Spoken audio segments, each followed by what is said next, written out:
Bonjour, c'est Annette. Et avec Uriel et Aline, dans cette vidéo, nous allons vous exposer 3 mouvements. Le baroque, le classique et le courant précieux. Je commencerai donc avec le premier courant, le baroque.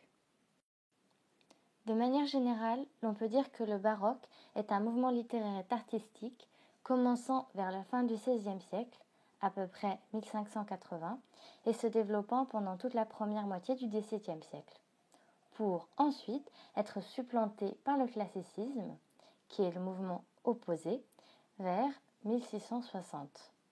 De plus, il est important de noter que le courant baroque ne fut considéré comme tel qu'après la deuxième moitié du XXe siècle, autrement dit qu'il fut redécouvert vers 1950. Il n'y avait donc pas encore de théorie définie, et c'est pourquoi il n'y a pas d'école ou de doctrine datant de l'époque à laquelle il apparut. Avant de commencer à décrire et analyser le mouvement baroque plus en détail, commençons d'abord par le replacer dans son contexte historique. C'est à cette époque que l'Église se scinde en deux, le catholicisme et le protestantisme. C'est ce que de nos jours l'on appelle la réforme protestante, qui donna d'ailleurs lieu à une guerre de religion dévastatrice. Le protestantisme prêchait la simplicité, l'austérité, le dépouillement et l'humilité.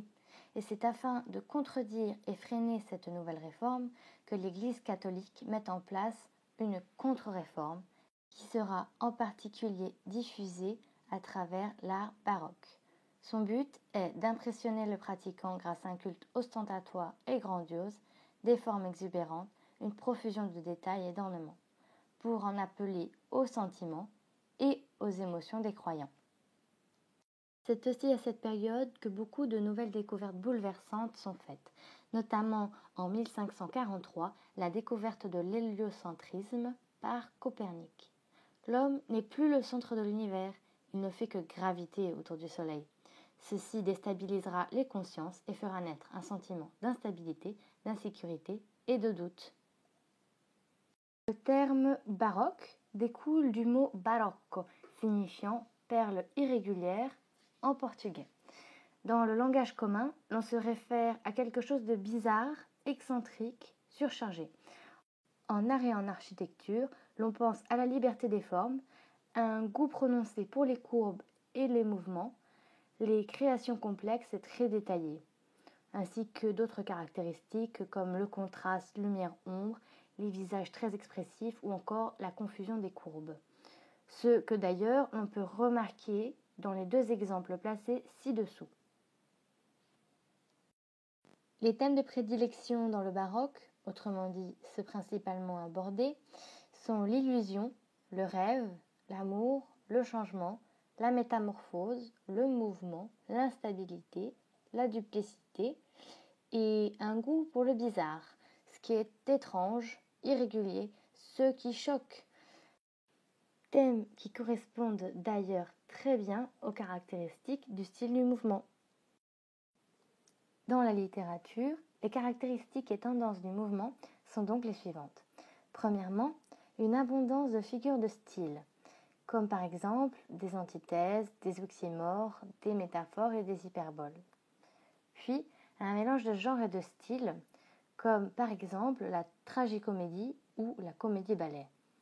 Ensuite, la recherche des extrêmes, dans le contenu et dans l'expression, ainsi qu'un foisonnement de personnages et d'intrigues.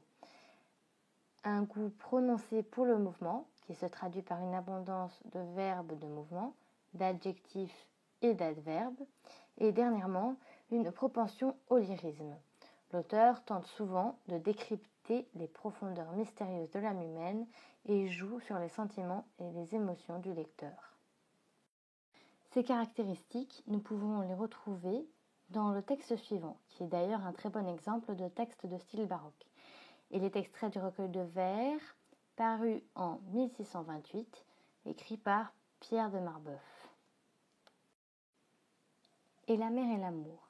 Et la mer et l'amour ont la mer pour partage, et la mer est ta mère, et l'amour est ta mère.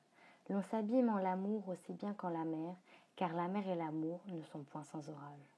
Celui qui craint les eaux, qu'il demeure au rivage, celui qui craint les maux qu'on souffre pour aimer, qu'ils ne se laissent pas à l'amour enflammé, et tous deux, ils seront sans hasard de naufrage. La mer de l'amour eut la mer pour berceau, le feu sort de l'amour, sa mère sort de l'eau, mais l'eau contre ce feu ne peut fournir des armes. Si l'eau pouvait éteindre un brasier amoureux, ton amour qui me brûle est si fort douloureux, que j'eusse éteint son feu de la mer de mes larmes. Nous allons maintenant analyser ce texte, et malheureusement pas dans son intégralité car ce serait beaucoup trop long, mais simplement souligner les aspects qui font de lui un texte de style baroque. Premièrement, l'on peut relever le raffinement du langage, les jeux de mots et de construction. L'auteur veut impressionner le lecteur par sa virtuosité. Nous pouvons donc citer de nombreuses figures de style. Des parallélismes, comme par exemple dès le premier vers entre les deux thèmes principaux, la mer et l'amour, puis des hyperboles comme la mer de mes larmes ou si fort qui insistent sur la souffrance causée par l'amour. Puis nous pouvons relever des chiasmes comme par exemple dans les premiers vers l'inversion des termes amour et la mer,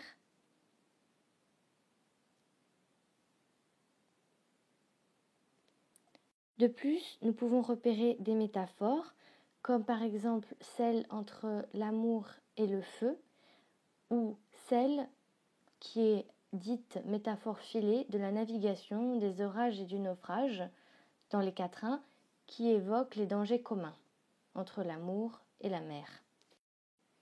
Ensuite, nous pouvons voir des personnifications, comme au vers 11 par exemple, et des anaphores au vers 1 et 2, puis 5 et 6.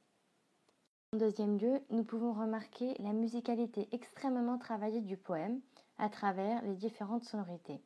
Premièrement, par exemple, les homonymes, avec des mots de sens différents, mais de même sonorité, comme la mer et la mer. Puis nous pouvons voir aussi des paronymes qui sont des mots de sens différents mais de forme voisine, comme la mer et l'amour, les eaux et les mots, et les armes et les larmes. Ensuite, nous avons bien évidemment les répétitions des mots comme mer, amer, feu, eau, mer ou amour qui reviennent en continu dans tout le poème.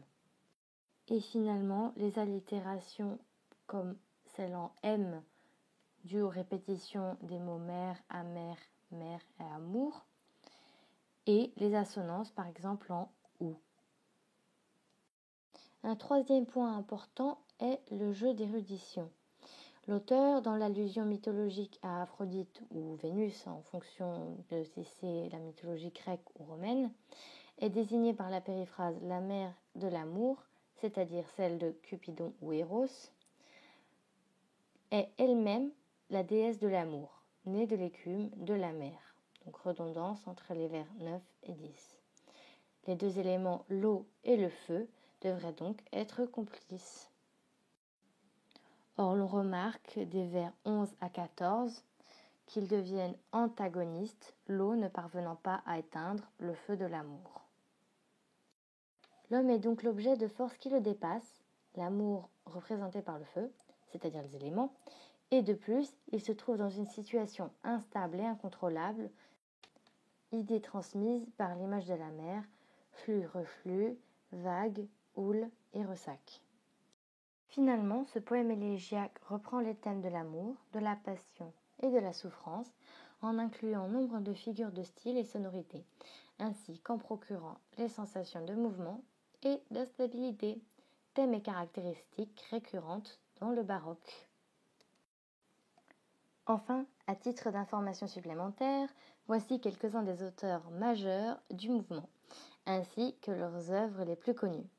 Nous avons donc Agrippa d'Aubigné, Cyrano de Bergerac, Saint-Amand, Corneille, Théophile de Viau, Tristan l'Hermite et Honoré d'Urfé. Et voilà, et ce sera donc tout pour le baroque.